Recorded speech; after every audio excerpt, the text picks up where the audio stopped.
Hello friends, welcome to VK kitchen. இன்றைக்கி நம்ம செய்ய போகிற ரெசிபி டேஸ்டியான மாங்காய் சாதம். எப்படி செய்யலாம் பார்க்கலாம் வாங்க.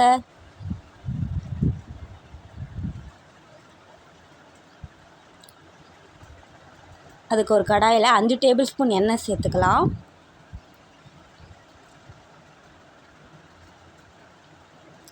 எண்ணெய் நல்லா காஞ்ச பிறகு அதில் 1 டீஸ்பூன் கடுகு சேர்த்துக்கலாம். கடுகு நல்லா பொரியணும். பொரிஞ்ச பிறகு இதில் 1/2 டீஸ்பூன் சீரகம் சேர்த்துக்கலாம்.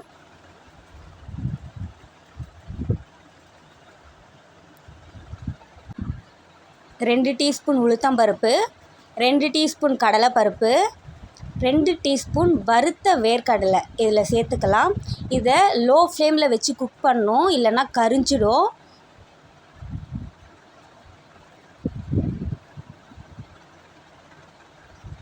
இந்த மாதிரி கலர் சேஞ்ச் ஆன பிறகு இதில் விதை எடுத்த 6 காஞ்ச மிளகா சேர்த்துக்கலாம்.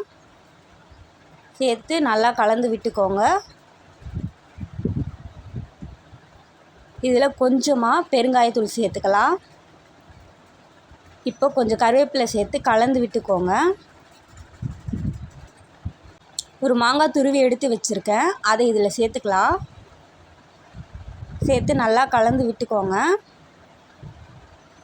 இது ஒரு 50% வெந்தால் மட்டும் போதும், மொத்தமாக வேகணும்னு அவசியம் இல்லை. ஒரு 5 நிமிஷம் வதக்கிக்கோங்க. இதை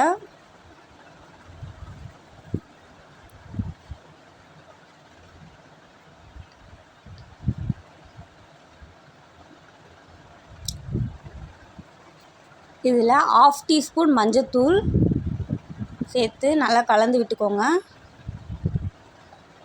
இதில் தேவையான அளவு உப்பு சேர்த்துக்கலாம்.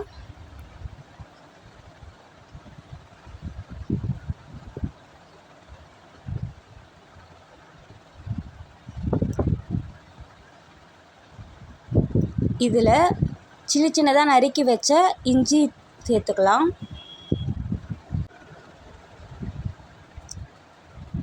இதில் 2 பச்சை மிளகாய் சேர்த்துக்கலாம். சின்னதாக கட் பண்ணி வச்சுருக்கேன், அது சேர்த்துக்கலாம்.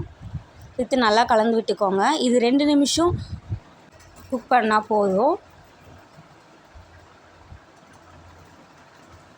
இதில் நம்ம வேக வச்ச சாதத்தை சேர்த்துக்கலாம்.